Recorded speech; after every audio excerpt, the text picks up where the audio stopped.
Welcome into the LSU Kentucky postgame show. LSU loses in Lexington 42-21, and embarrassing, humiliating, whatever word you want to use to describe what we saw tonight. Lifeless play. LSU looking like an outmatched, outcoached, uninspired football team compared to Kentucky. Obviously, the Wildcats had no letdown after their big Florida win last week, and they look very much like a very well-coached team that wanted it really bad.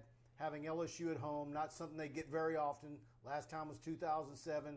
They took care of business. LSU did not. And my phone has been burning up all night, whether it's my text messages, Facebook Messenger, DMs on Twitter. LSU fans just disgusted with the product on the field tonight. So we're going to get to as many questions tonight as possible. Obviously, we're going live earlier than we normally do. And we're going to get all our post-game stuff up on the site after the fact because I know LSU fans tonight are going to want to vent and get their comments out and discussed. And so we're going to be here for you for a good while tonight. Preston Guy's with me, and, of course, we're brought to you by attorney Kenneth P. Haynes up in Shreveport. We'll talk about him a little bit later in the show, but we absolutely thank Kenny for sponsoring us each and every week. So, Preston, what's your take? Yeah, well, first off, let me just say, if you're watching this right now, do us and everybody else a favor. Share this. Share it to your groups. Let's get some real honest takes in here because we're not going to let it hold back tonight. I mean, this was bad. Kentucky, I mean, we're talking about not a perennial powerhouse, Kentucky. I mean, the way you lost, you got humiliated. In the trenches, dominated. You gave up 5 sacks tonight. They ran for 330 yards. That's 7.3 yards per carry. You run the ball once, it's almost a first down tonight. And quite frankly, I think outside of the box score, you look at it, and I think a lot of people have said this all year, but this team really lagged heart tonight. That looked like an emotionally deflated football team, one who really doesn't want to play for much right now. Do you agree? Well, look, yeah, no, here's the thing. When I'm getting messages from the fair sex all night long, and I've got a lot of, female friends, and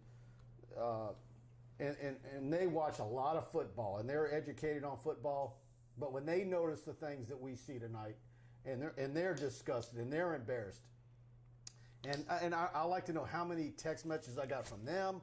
Of course, all my guy friends saying, "Does Woodward do something tomorrow? This has got to, See, it's usually this scenario right here when you think that it's time to go ahead and pull the plug, and this is when you name an interim coach. I don't know if it's going to happen tomorrow. We've debated it back and forth for weeks. So yeah. I mean, and look, let's go ahead and knock that one out of the way. I mean, we're going to talk about it early. We're going to talk about it often. Do you think Ed Orgeron makes it to Monday morning as the head football coach? I don't know that. Don't know that. I mean, and no one can really truly tell. I will tell you this: I'm not leaving the office tomorrow. Me neither. I think we'll all be sitting by ready for something because after tonight, it opens up the opportunity at the bare minimum. I mean, I don't think there's a single fan happy, and now you go into the quote gauntlet. You understand the tough part of your schedule starts now, and you're on an 0-2 streak. It does not get easier from here on out. Next week you play Florida, then you got Ole Miss, Alabama, Arkansas. I mean, do you think LSU can come out of those games with a winning record? Guys that are saying that there's a volume problem. Again, if you're using a cell phone that only has one mono speaker, that's going to be the problem. We're in stereo, and one of us is going in the right and one of us is going in the left. So depending on which one you're getting, if you're using a device with only one speaker, move to something that's got two speakers on it. Which, by the way, I'm about to go to a whole new audio system real soon. So those of you using iPhone 4s to try and watch the show will be fixed for y'all. Don't be hating on us iPhone 4 people, man. I'll speak up a little bit and kind of yell into Mike's mic to help out here a little bit. But, I mean, rough night for LSU. Yeah, Michael Bolden and his Coach O gone. Leon Nietzsche, where are the linebackers? Yeah, the linebackers looked atrocious tonight. Rough. Eric Herbst, we looked terrible. Aaron Felder, running game looked a lot better. Yeah, it did. Tyrion Davis-Price had one of his best nights rushing.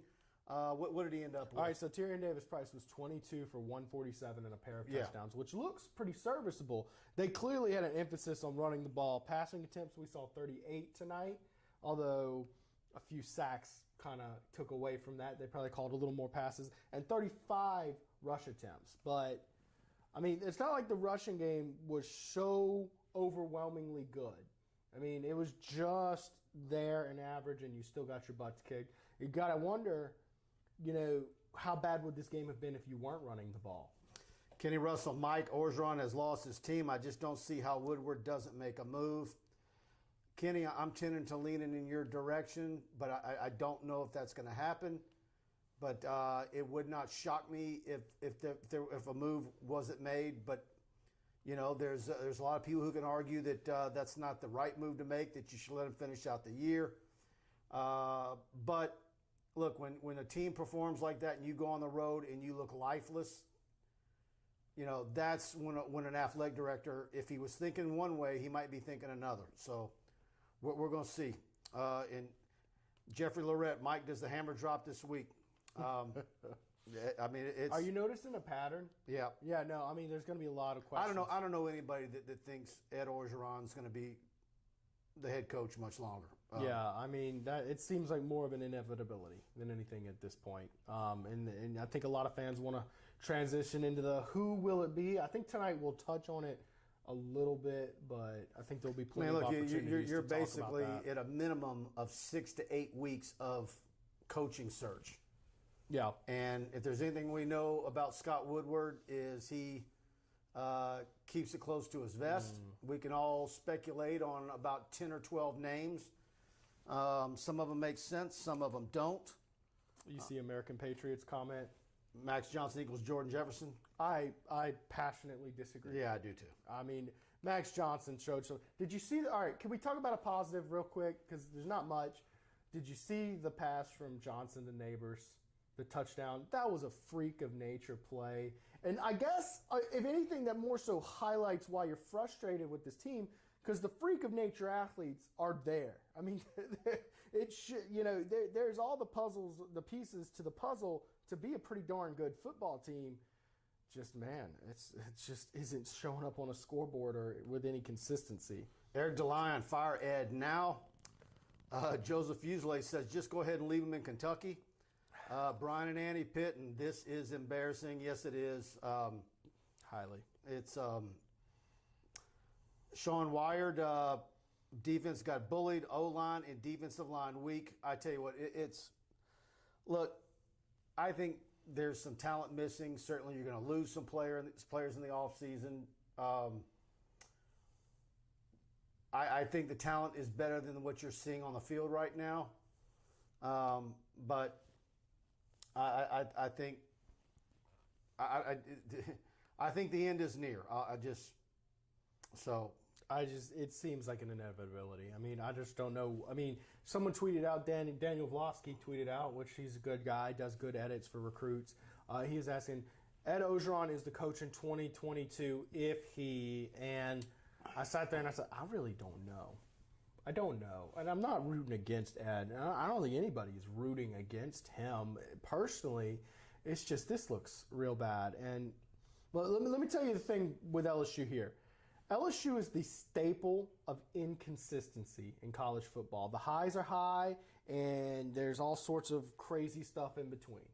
And I think LSU wants to be a consistent 10, 11 contender year in and year out. But when was the last time we saw these lows? Oh, man, I don't know. Based on what this team is looking like for the rest of the year, you guys get 1999. Before they hired Saban. That's your answer. And I have to go. I'm trying to remember 2008. Well, that was an 8-5 football team, though, Mike. I mean, we're talking about 6-6 at best right now. Yeah. I mean, so right now they look like a 5-7 football team. But yeah. And so when have you seen between last season and this season so many embarrassing losses in a row? You haven't seen that this century.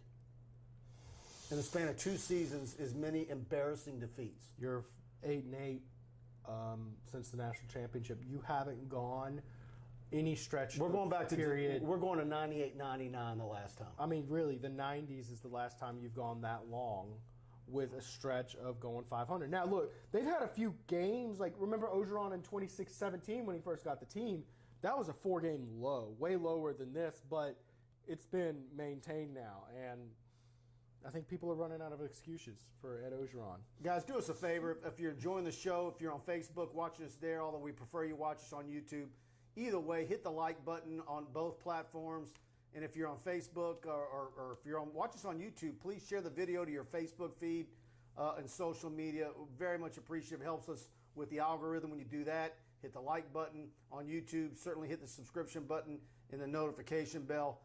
Big thanks already. I'm looking at the numbers, and the show's going to set records just like last week's did. And look, do yourself a favor. If you're on Facebook, I prefer YouTube. I think it's a much better viewing experience. It's just easier. It stays on your screen better. Facebook degrades the video quality. It's not nearly as good as YouTube. And also, I'm not a big fan of that clown that owns it either. And don't. I'm not a big fan of who owns any of them, truth be told. Michael Barnes, that was an embarrassment tonight on both sides of the ball. No doubt. Ken Wu, why can't we hire Frank Wilson? Yeah. Joe Oliva would love you, Ken. Yeah, Leon Nietzsche. Johnson missed too many open receivers. I mean, he wasn't perfect, but he ain't your problem, is he? Miss Reba, Rosso, sorry, I don't think I can even watch this. But Reba, you're a lot of people are mad if you're an LSU fan. You're disgusted. But there's a silver lining. If you're a believer in Scott Woodward and you look at the hires he's made, you can also start to get excited like a child knowing that Christmas isn't too far away. Yeah. So, and I believe that. And let me tell you, one of the things that makes LSU so special is that even after such an ugly loss, there's thousands of fans right now obsessing and watching post-game shows and talking about how you can make the program. The fans feel like part of the program, and that's one of the things special about LSU. LSU's won 2 recent championships where neither of the coaches were very well regarded in terms of being a brilliant football tactician. It's more of the program itself that is the star in Baton Rouge. It just sells itself, y'all. Joe Swallow, Ed Orgeron is done. I don't know how Woodward is keeping him after tonight. 4-7 is inevitable. Well, they play 12 games. Frank Hornsby, pitiful effort and pitiful coaching. Let's see. If anybody thinks that the coaching performance was good tonight, drop a comment. Tell us why. I want to hear that. Legitimately, I want to know if there's a single person out there who thinks that the coaching staff. I'm not looking to troll you. I'm not looking to harass you. I just want to hear the other side of it. If there is a single fan, and that's what's amazing. Like, I don't know anyone. Like, even the guys that grew up on the Bayou and grew up in the same era and time frame as Ed Orgeron, and maybe went to high school with him or knew him for most of his life. Those folks aren't even defending Ed Orgeron anymore. That was before tonight. When were there more people supporting Ed Orgeron? After the Troy loss or right now? After the Troy loss. Troy loss, absolutely. There was still a strong contingency of LSU fans saying it's his first season, blah, blah, blah. I really haven't met anybody who really justifies what's going on right now. And it's sad. It's sad to see LSU go from 15-0 to now in 16 games they've won 8. Rusty Teague, one team with no heart and no growth. They have no leadership. All have given up. One team, no heartbeat. Dame Bergeron says he's so damn drunk he wants Les Miles back. Josh Forbes, running game was a little better. Max held the ball too long and missed open receivers to throw to double-covered wide receivers. He had some overthrown balls. Then he had an underthrown ball. He wasn't perfect. But, guys, ultimately we're talking about Max Johnson, 22 of 38 for 261. Now, he did have a running game tonight, but he got sacked 5 times, y'all. I mean, absolutely horrible. They quit, says Blaine Smith. Glad to have you with us, Blaine. Blaine's with us every show. I love our regular He's awesome. commenters. Ryan and Amanda Guidry, that was a beat down from coachings to players. And exactly, Richard Sinnett, players for Keishon Butte. Let me scroll up. Here's the good news for LSU fans tonight. Alabama is losing last I checked, right? Some good news, silver lining. Oh, it's 31-30 with 7 minutes left. They're still losing, so maybe some silver lining there for you LSU fans. Hakeem Batiste, Eric Bieniemy should get consideration if Kiffin isn't the only guy that can keep Louisiana kids home. I've heard Eric Bieniemy's name being talked about a little bit out there as being a guy to put on the list. Blaine wants Baskerville benched. Dean Arnold, who could take over the team if O goes? That's been a question all year long. Some people have floated letting Steve Ensminger be the interim coach.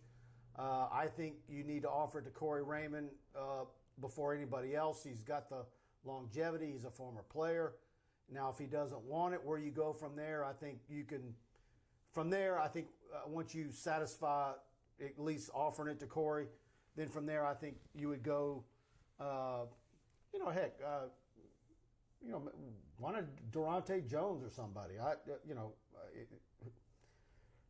I'd be real curious to see who they would go with. I personally don't like the concept of Durante Jones getting that interim gig. And let's be real, it really doesn't matter. But I think that a lot of people could agree if Steve Ensminger were willing to do it, that's kind of your obvious plug and play. Yeah. The problem with what he would be doing the rest of the year is that he has to be the guy at TJ Ribs. He has to be the guy to talk with the media on Mondays and after practice on Thursday. And I don't think Steve likes that. Would he do it? I think he might. If they ask him, I think Woodward will come out and say, "Do this for your alma mater. You'll be a hero. There's zero pressure. You go right back into retirement when you're done. Just go out and have fun for 6 games." And I think Ensminger can do that. Now, the problem for Ensminger would be, okay, what if he goes 5-1? Who's next after him? Charles Baglio? I mean, I don't know. After who? Wait, what? After Ensminger. If Ensminger says no. I mean, who do you... Well, you go with a guy... McMahon? Blake Baker. You know what I mean? Like, something like that.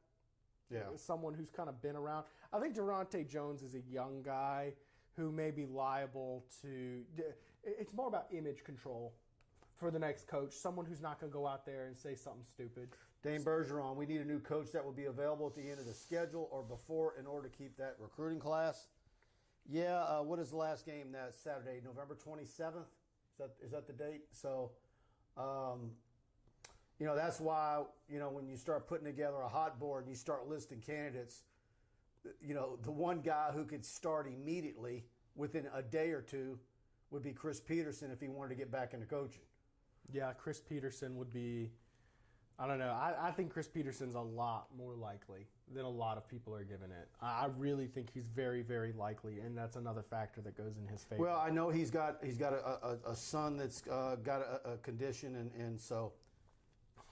Yeah. And I don't know what that all entails and the medical facilities and expertise that's needed locally. Billy Peden, Mike, LSU has no studs on either side of the interior line. It's embarrassing to watch. That's true. I'll give that to you on the offensive line, but I think Mason Smith, Jaquelin Roy, Ali Gay, and a bunch of those guys can absolutely be better football players than what we're seeing. And defensive line played okay tonight, and I don't want to. You didn't have Joe Evans. Andre Anthony, of course, is out and done for the year. But yeah, it's. We got an update on that Alabama game yet? Yeah, I'm looking at it right now. Alabama's at about looks like the 8 or 9 yard line, down 1 point. With those people in College Station, they are going to be sick. They had, what was their lead? Touchdown, Alabama, 36-31. Yeah. So we'll see. Yeah, it was 24-10 was their biggest lead. Well, now that A&M had 2 losses, I guess I would have been okay with them pulling the upset on Alabama. But for them to lead and look like a juggernaut against them for most of the game. Well, let me ask you this. So down 5 minutes, Texas A&M gets the ball. Do you trust Calzada? Well, I mean, he's had a good game. I mean, 15-23. I mean, 2 touchdowns and interceptions. He's had an okay game. We'll see. Kevin Hargis says, low like this is like DiNardo. Richardson at coordinators not earning their salary. Michael Barnes says need to give Garrett Nussmeier a shot. Can't be any worse. Dane Bergeron, yeah, last time we were this bad was under DiNardo and Hallman. So we haven't seen horrendous effort and being out-coached and embarrassing performances like this since the 90s. It's pretty rough right now, guys. Let me tell you, Nussmeier, here's the big negative. What year were you born? 91. No, I was born and there was an immediate tanking error. That's 91 is when I realized and started getting into recruiting. I realized how important recruiting was. Yeah, wow. Yeah. So TigerBait. And then you came into the world. Roughly my age is what TigerBait is. Yeah. Nice. Let's see, guys. Let me scroll down. You seen any quotes from Orgeron yet? No, I haven't really seen, especially anything interesting. Haven't seen it yet. But I will talk about the Nussmeier ordeal, which I get why people would want Nussmeier. It's not like he came out there and didn't show anything that makes you excited. I mean, he oozes with excitement and that quick release. Like, you could really see him becoming something if he just has time to develop. Here's your problem. Next year, you know, if, say, they give the last 3 starts to Nussmeier and he does anything near decent, Max Johnson could be liable to transfer, and you really don't want to be back down to 2 quarterbacks next year. I don't know how you handle that the rest of the year. I don't think I'm blaming Max for a whole lot. Yeah. You get a little bit of a running game tonight, and then you falter in other places. That was what I was going to point out as one of the very upsetting things tonight is, yeah, you improved your running game. This team struggles in a variety of ways, which kind of makes you hopeless because what are you ever going to truly rely on to be your consistency on this team? Joe Swallow, between the Title IX stuff and 2 terrible years, I don't understand why Wilbur would continue to support a head coach that makes damn near $9 million a year, second in the country. Come on, man. Well, I'm going to tell you this. With all that going on, there was still some inappropriate comments made. Now, some people make more out of it than what it was, but the fact of the matter is that there was a total lack of self-awareness on his comments in the TJ Ribbs show they did this week with Coach O, making comments about a fishing hole, which the implications there run wild. Dude, there's Title IX crap going on, and you're on the hot seat. You got to be self-aware of these things. That's kind of a bad look for the program. Instead of just sitting there laughing and letting the idiot caller look like an idiot caller, you made it about you. I kind of tweeted a joke a little earlier tonight because I'm looking on the sideline and I'm seeing that the LSU coaches are wearing these Nikes that look like they're a lavender color. Kind of a sissy lavender. Well, yeah. I'm like, what is that, periwinkle? I mean, what would you call that? I'm like, they looked like. Kind of looks like your shirt. No, this is a dark purple. I don't know, with all that white. No, this is dark purple. Is Mike wearing a sissy purple shirt? No. I need your answer in the chat. No, this is called, in fashion. Those shoes were absolutely way worse than any UCLA color blue. Yeah. So. Bill Jenkins commented here, can you adjust Mike very low on YouTube? Is it just me, or is it... No, other people said it was fine now. Okay, all right. Matthew Jones says all purple is sissy purple. Kenny, we got a Kentucky fan in the house. Kenneth Haynes, let me quote Orgeron before he talks. First, it's on me. Next, we have to look at the film, and we have to tell the truth and get it fixed. Pretty much. Here's the thing, he says that every week. And then we have the best week of practice we've seen all year, and Bo Pelini's defense is better than at any point during the 2019 season. Leonard Sarasota, how many tears has Mike the Tiger shed tonight? He better not call into the radio show this week. Coach O going to put him in some gumbo down by the fishing hole. You know, did you catch the reference there? You know the Colonel Reb is Crying song? Oh. Colonel Reb is crying. That's old. Well, they made a Mike the Tiger one after the Troy lost. Oh, God. Tanner Smith, y'all are great. Thanks for everything you guys do. Thank you very much, Tanner. Alyssa Guy, can we coordinate shirts next week? Can we? It's Alyssa's birthday. Well, no, her birthday's a few weeks away. That's my wife. Don't y'all. try. Oh, never mind. That's your wife. Hush. Matthew Jones, all purple, sissy purple. Okay, yeah, I already got that one. Okay. I don't know about that. Man, try telling Dave Barrett, LSU's not that bad. We are just not that good. And look, let's give Kentucky a little bit of credit. They have one of the best offensive lines in the country, filled with LSU's left tackle, Dare Rosenthal, getting kicked out of school for God knows what reasons, but it seems to be petty. And it's a good football team. Mark Stoops a good coach. He is a name you're going to hear one way or the other. If the coaching job opens at LSU. After what happened tonight, and look, I know what we're saying. I know I've got a pretty darn good guess as to what other hosts of other shows throughout the week are going to be saying. And so Florida is a home game, 11 a.m. kickoff. It's supposed to be a big recruiting weekend, and I'm going to be real curious to see how they handle that, who they bring in, and how that's handled. It's Woodward has got a real decision to make, and I keep telling people the story about that Sunday after Auburn in 2016, and I get a call from somebody that says, "Hey man, just want to let you know Sam Nader's in the building. He's never there on a Sunday. Something's going on," and I just kind of poo-pooed it, you know. Had I followed up on that or took that call serious, I would have been able to. I might have been the one to break that story that he was getting fired. Yeah. But I don't know what happens. Are they on the same plane going home tonight? I think they let him on the same play. Here's the deal. Woodward isn't going to Lane Kiffin this guy. Remember when Lane Kiffin got left on the tarmac?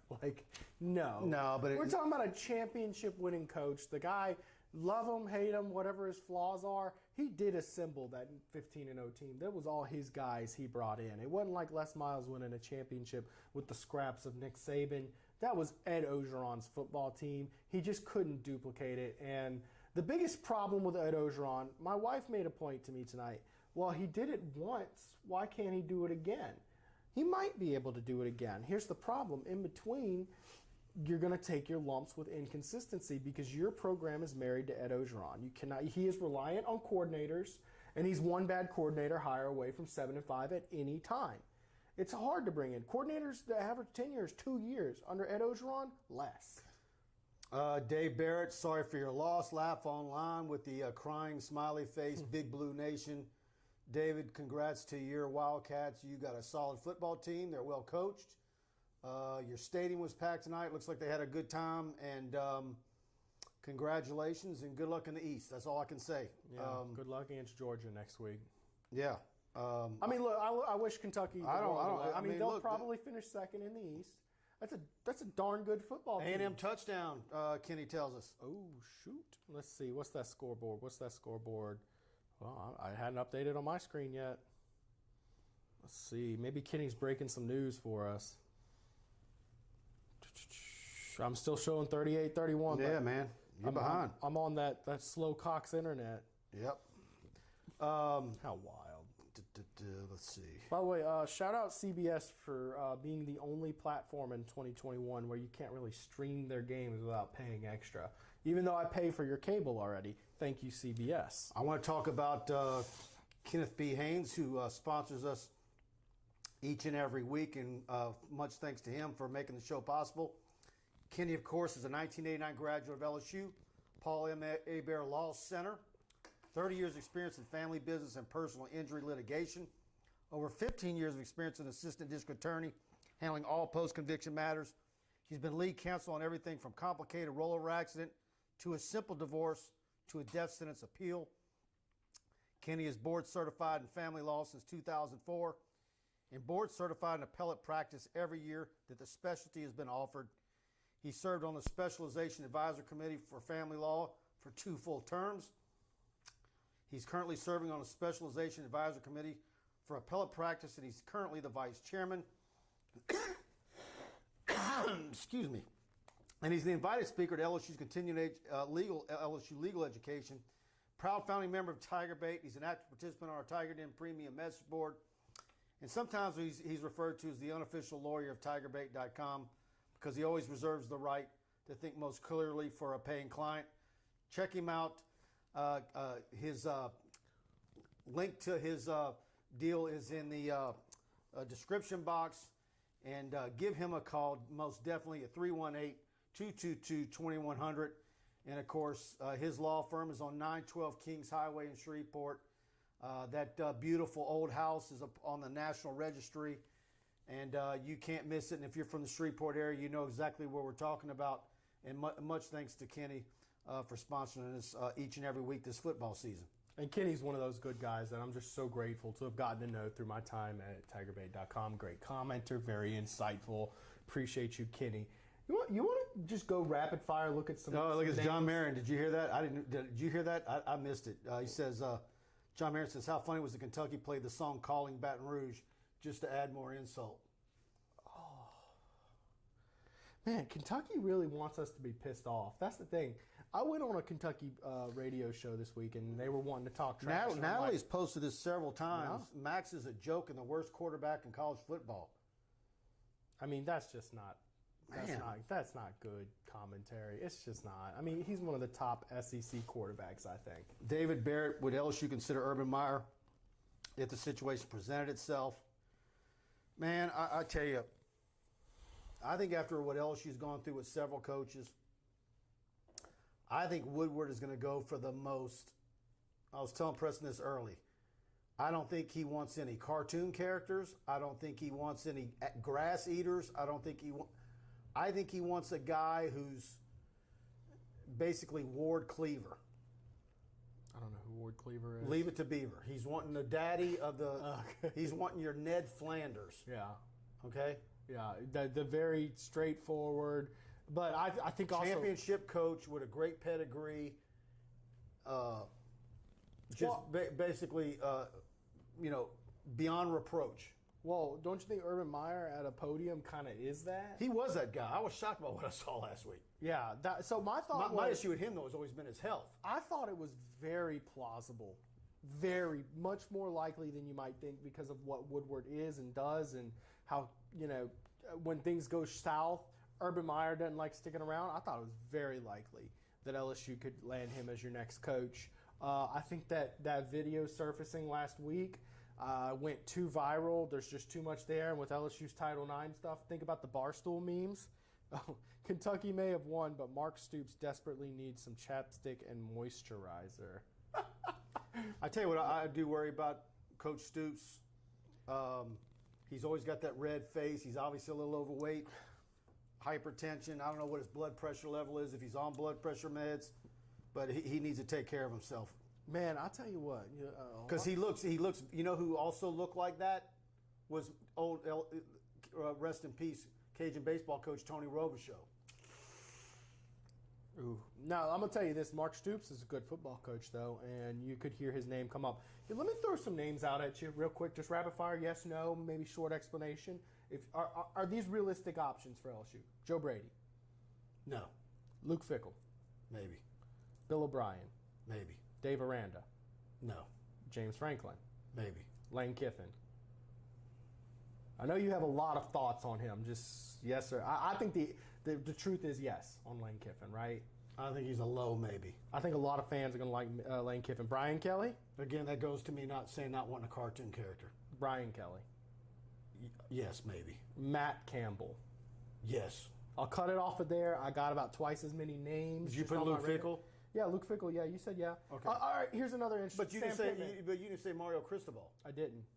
He's on. I got him down the list. You want to go through the whole list? Because I might have Cristobal number one. You want to go through the whole list? Because I got Sam Pittman. Chris Peterson. Chris Peterson might be number one. My 1-on-1 A's are those two. I think Chris Peterson's probably your front runner. Sam Pittman. Well, that's if he wants to come back into coaching. Pittman, Hogs.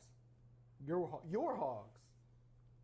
I like Coach Pittman, but I would like to see what he's going to do if he loses one or both of his coordinators. And I want to see how he finishes out. PJ Fleck. Yeah. Yeah. Lincoln Riley? No. Cristobal. There he is right there. Cristobal. Yeah. There's a few more, but I'm not going to go through. Kevin Harger brings up Chip Kelly. I'll take Brian Kelly over Chip Kelly. Yeah, I think Chip Kelly, before his struggles let me tell you at UCLA. Let me tell you something about these Louisiana recruits in this 22 class and 23 class, the ones who have been in Notre Dame, or if they haven't been in Notre Dame, they want to visit Notre Dame. Notre Dame and that staff has recruited Louisiana kids very, very well. That's an absolute truth. And look, Notre Dame is they like what those guys are doing up there. The only knock on Kelly, though, is, what is he, 59, 60 years old? Which I'm not putting any ageism on anybody, but, that might be a deterrent. Well, his face is a little too bloodshot and red, Mike. I'm sorry. Well, you might need some chapstick and some Nivea. Yeah. American Patriot, I'd love to see Dave Aranda as head coach. My whole thing with Aranda has always been just, even when he was at LSU, his name would be, what about Aranda? And I just always thought, man, he's just not. I'd have to go and really look and see how he's doing in press conferences and stuff, but he's just. He beat the tar out of West Virginia today. There's just a zero charisma factor with Dave Aranda. Maybe that's good. Weren't you just talking about no cartoon character? Well, you can have charisma, not be a cartoon character. I get what you're saying, but I think that you're in a pretty tight window. Nick Saban has charisma. Does he though? I don't think Nick Saban. It's a charisma based. It's a charisma based on. I think success. Nick Saban's just a giant jerk, and his success allows him to be that. Yeah. But no, I mean, look, I think a lot of people. Carl Dunn says that Urban Meyer has always been sleaze. Well, that's true. And the thing is that this incident at the bar brings up old incidents. Well, you know what? Zach Smith. I called my Ohio State guy the other day to ask him. I said, man, did you know any of this? Was this stuff like whispers and all the years? He's covered the beat forever. He goes, no. Why not? When you ever heard anything? Now, what was he doing in Gainesville maybe? I don't know. Oh, dude, Gainesville had some stuff going on. Have you ever looked back at that 08 championship Florida football team? They had the pound. No, I'm talking about him. I'm talking about whether it was him cheating on his wife, not. Yeah, you just. Thoughts on Pete Carroll? Yeah, if he'll come, sure. I mean, here's the deal. I mean, there's a bunch of guys who have been entrenched in the NFL for so long. NFL's, unless you love recruiting, NFL's probably a better gig. Jason Derwin's with me. We need a coach that's all business and respected by peers and players. I agree. That's why I think the Lane Kiffin, which from what I've seen from fans, everybody's saying Lane Kiffin, Lane Kiffin, Lane Kiffin. He's had his chance at a major name program. A&M's quarterback carried into the injury tent. Ooh, what's this? By the way, that was last I checked. That was tied up 38 all. Let's see, a minute left, and A&M has the ball at the 40. They're trying to get in field goal range. I think A&M's going to win this thing. God, I wish I could stream CBS. Scott Tronhall says, Cristobal, guys, as soon as that game goes final, please give us a comment. I mean, Cristobal is an interesting one, but I mean, again, a list is still going on and on about no reason to be dry and cracky. He's got millions. She's wanting to get him getting all these guys spa days. Pete Carroll, 70 years old. That's a good comment by Bill Jenkins. Dave Baird, how's LSU's basketball team looking? Well, I tell you what, it was great to see Will Wade get a 5-star power forward yesterday. That was a huge commitment. I mean, he's still rolling. So they'll win more games than the football team this year. I will put my salary on it. A&M's on the 30-yard line, says Chris Ortega. Yeah, that's a field goal. That's dubs. I think that place is going to go berserk. Dude. Yeah, they got two losses. Storm the field? They have 2 losses, but they beat Alabama. Believe me. That's as big as any bowl win for them. I mean, that's big. That's huge. I mean, what is Alabama, like a 19-game win streak right now? Yeah, something like that. Yeah, I'm trying to think. Last time they lost would have been LSU. No, Auburn. Auburn 2019. Yeah, That's right. Yeah, it's kind of wild. That's why you look up and I think actually today was the first time they even they trailed in a game since then. It's been an absolute run for them.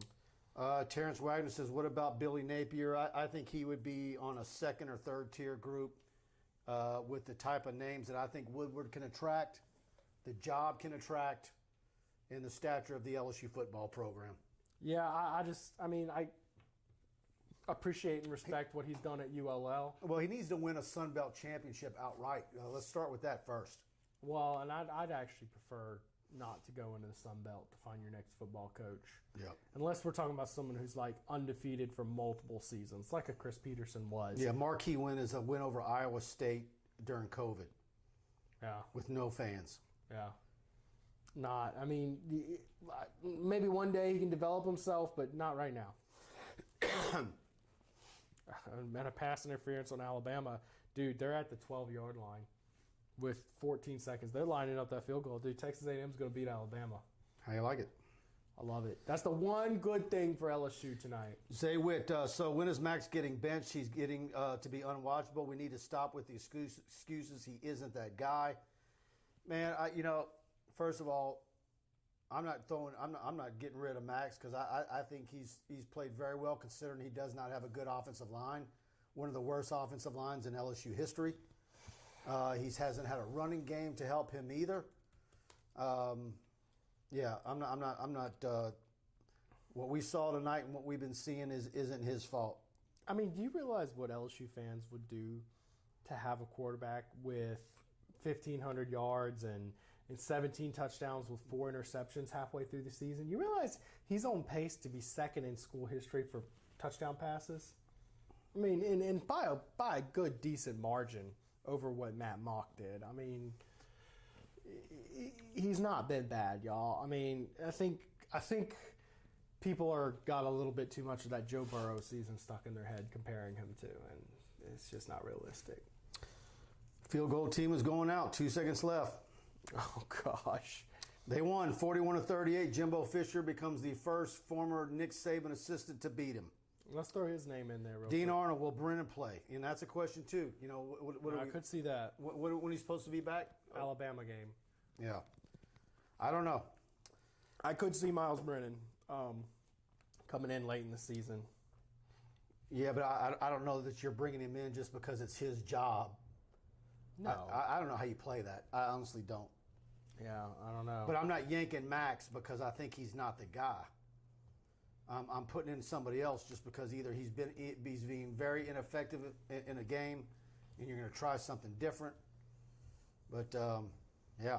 I hope in the spring you get Miles Brennan sticking around, you get Max Johnson, you get Garrett Nussmeier, and you get Walker Howard, and you have open competition.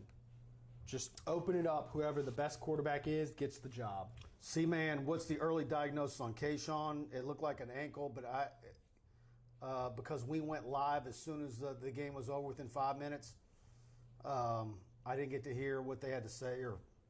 So if any of you guys got to hear a little bit of Orgeron,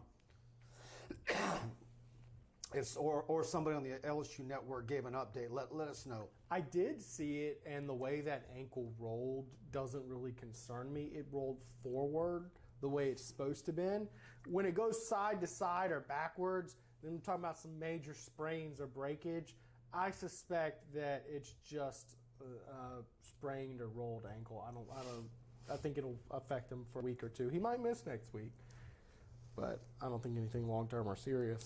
Chad Michael says Miles will transfer and is going to light some people up. What about Ali Gay and his injury? You see anything on that? No, I did not see anything on Ali Gay. He didn't look like anything was serious. Yeah, I agree. Billy Vaughn, Jack Del Rio. No, let's be serious. He was a guy that might have been replaced Saban back in the day, but that was a long time ago. How about what's that guy for the Raiders? John Gruden. We heard John Gruden every year for 10 years. So do we add Jimbo to the hot board now? Yeah, I think he's on your radar. I really do think he stays on your radar.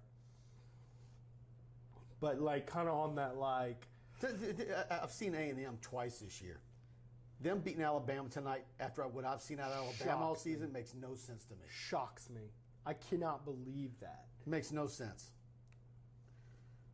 Probably just means Bama's going to go on to win a championship this year. But, I mean, look, Jimbo Fisher is going to be a guy to keep an eye out. Here's the deal. Woodward hired him at A&M. He's a former coordinator here at LSU. You know, the relations are there. You could see why someone would be interested in him based on, you know, he had been terrible, and he is a championship-winning coach. There's a few pieces there that can't be ignored with Jimbo Fisher. Mike, bro, these great LSU fans are never happy with anything on the LSU football team. If any of the players see these comments, I would not blame them to transfer as well as the recruits decommitting. Mike, I don't know if you ever roll around the internet, and let me tell you something. I assure you, on the Bama Online message board or somewhere else, there's someone tonight saying the game's passed Nick Saban by. There's some idiot Alabama fans out there tonight ripping Saban a new one.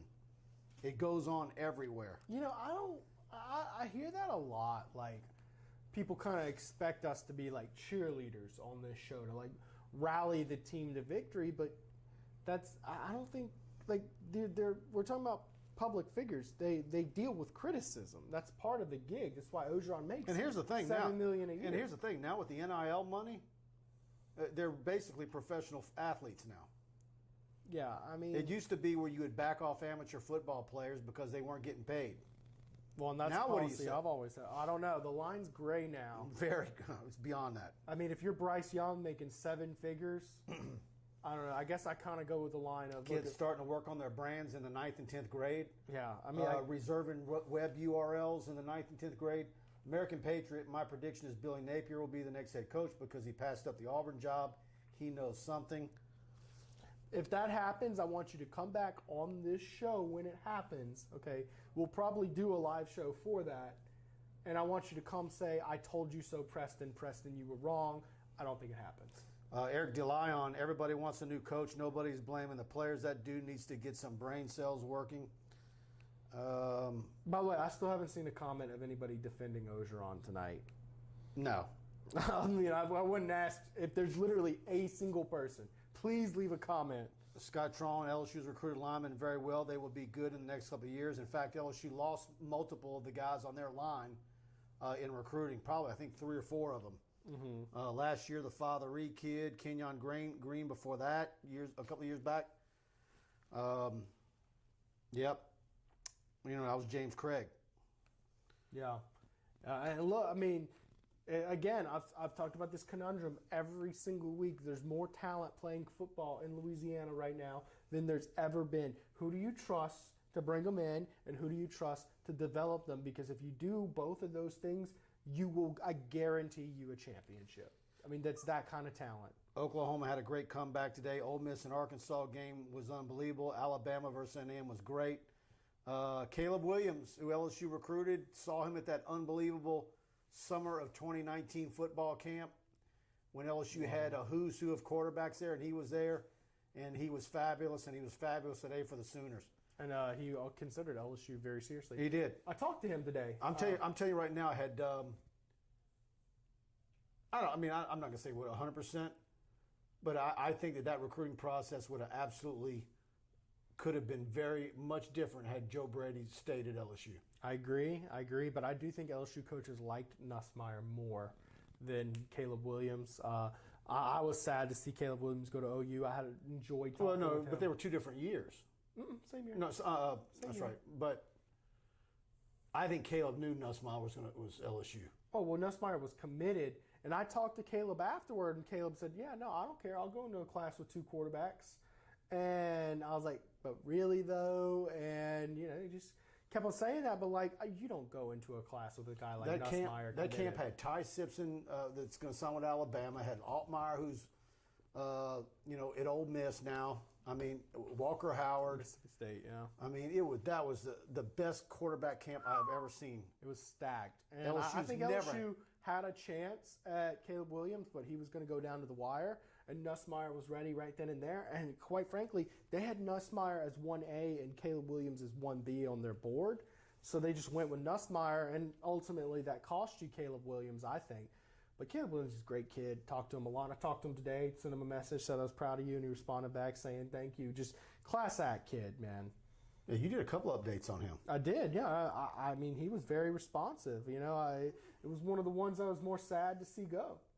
John Marion Preston, you asked if there was a single LSU coach that did a good job. The kicking coach did well. Yeah, McMahon's. I can't recall where we've ever done a show or had message board posts where that guy McMahon really stunk it up. It just never happens. I mean, he's K. York's a stud, although he didn't really get a field goal. LSU special teams. I mean, I still would like some more return yards in the punt game, but yeah. And now you get all the kickbacks, so touchbacks. Let's see. Hey, look who's in the comments section. Stingray26. Gig 'em, guys. Yep, there you go. Appreciate you, Steven. Steven's a good buddy of mine. Kenny says the scene in College Station is unreal. The entire stands are on the field. Well, so what offense is that? So they just going to get the $100,000 one, or are they going to get a big $250 like Kentucky did last week? All right, so I don't like the fine set. First off, I think that's their first time they've ever done it, so it should be like $5,000. But I hate the way they have that structured. They put that rule in place in like 2012, and it like goes on forever. So like each offense like goes up by like 5 times as much, and it's like, wait, for the rest of your life? It doesn't reset. Like it's not once every 5 years. It's stupid. I understand. So how far does Alabama fall? That's the question now. Not very, truth be told, because you look at college football this year, there's been more parity than we've seen in 15 years. So Georgia's moves up to number 1. Oh, easy. And I think they should have already been number 1. And so do you drop Alabama like 3 or 4? Yeah, not far. I might put them at number 2. I mean, really. Even with a loss. John Marion, why aren't we avoiding the Sage Ryan issue? What are we missing? I didn't see player participation tonight. I didn't see him out there at all. I didn't see him either. Although it had Jay Ward got called for targeting, which I think very well could have happened. I think that was a 50-50 call on targeting. I 100% believe it was a touchdown for Kentucky. I thought we were going to see Sage some, but we didn't. You know, Orgeron did say the other night that depending on how much of the defense he knows. So I don't think he's there yet. Who won between Penn State and Iowa? Let's see. Because I expect Bama will drop. I'm not going to go crazy over a true freshman not being a guy. Yeah, sometimes it's nice when they are, but that is. I don't believe there's any conspiracy with Sage Ryan. He's been hurt for months. Yeah. He deals with things from time to time. I mean, I think he'll be an outstanding player. He's one of those guys that they say overtrains. He works out too much, and he never gives his body rest. So Iowa beat Penn State today. So Iowa will be the number 2 team in the country. I just want to go ahead and touch, because I know a lot of people are going to talk about both those coaches to LSU, James Franklin and Kirk Ferentz. Kirk Ferentz is an absolute no for just a number of reasons. What is he, 137? 137 years old, that's correct. And he has had like one good season in like 27,000 He was the guy that people wanted to Iowa. replace. He was one of the guys that people were talking about to replace Nick Saban. Yeah. After the Black Grass Miracle. Yeah. But I mean, since then it's been a lot of 9-4, 8-3, losing season here, and they stuck with him. He's a good fit for Iowa. Let's put it like that. Good for Iowa. James Franklin is a possibility. We could see him. Just depends. I do think he's inbound for USC. Yeah, John says he's asking about him because he was hyped up as a 5-star. Hey, Yeah. man, I didn't hype as much as Savion Jones, but I also told you that Savion Jones is going to need a year. Yeah. Savion Jones was my number 1 ranked player in Louisiana last class. Well, and you remember, like, it used to not be the case, like, okay, you're a 5-star player, but great, it's very hard as an 18-year-old to come in. It's harder as an 18-year-old than a rookie in the NFL to come in and start right away. It just is. And people used to understand that. Oh, Ryan Paralou's sitting on the bench, that's okay. Nowadays, and I guess we've just gotten spoiled at LSU with all these 5-star guys coming in and just being dudes day one, but I mean, it takes a while. Your body has to develop. I mean, you're out there with grown men. Some of these are 6-year seniors. I mean, you realize you were like comparing an 18-year-old Mason Smith to, how old is Andre Anthony? He's about as old as Kirk Ferentz, right?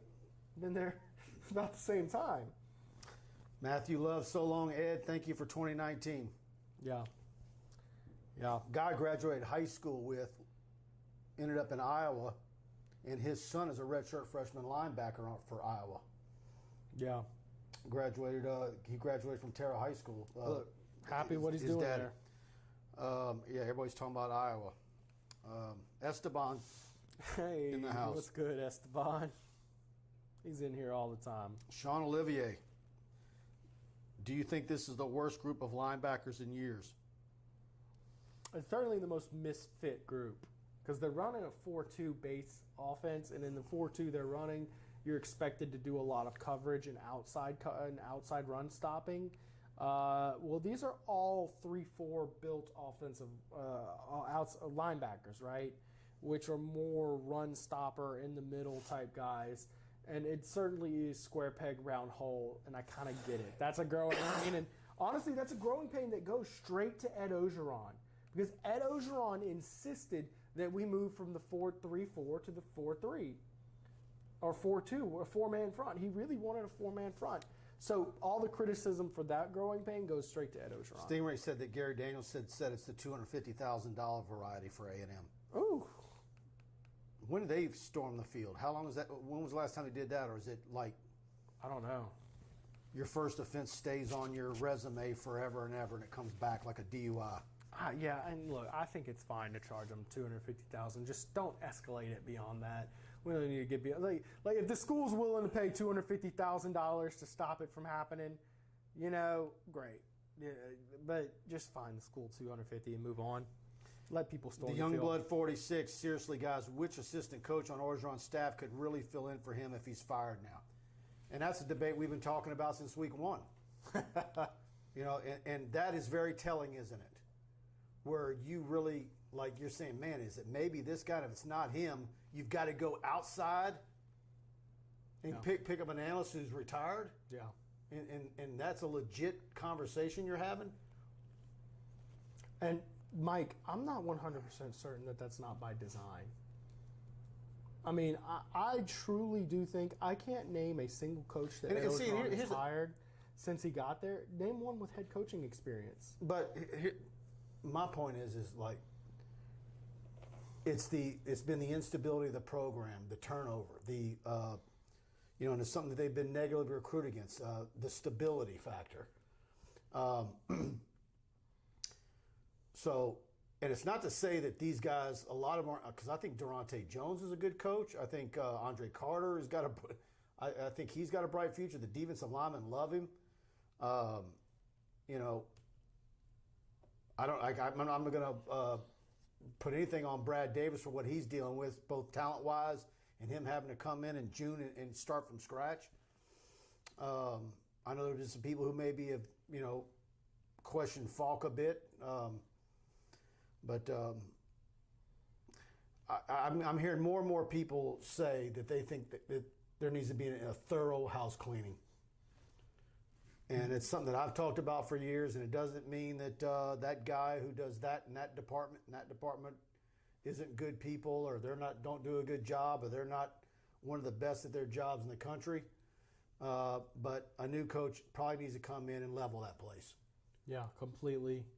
Just everything that was there before, completely make it your own. I mean, don't leave any leftover culture pieces. And LSU's done a lot of that in other departments. You think about a lot of the toxic culture things you had with the president, F. King. A lot of people didn't like what he was doing, and Joe Oliva, what he was doing. You kind of have a reset button built here. I think there's multiple people that are part of the Title IX deal that if anywhere along the way in the last 20 years when a coaching change was made, had that coach cleaned house like they should have, you wouldn't be in this situation. I agree. That's a very good point, because most of the administration and staff did not change up at all when Orgeron got the job. Let me tell you another thing. Sharon Lewis should have been cut 15 years ago. Nothing against Sharon Lewis, but when you hire Les Miles and he keeps everybody that was in the building,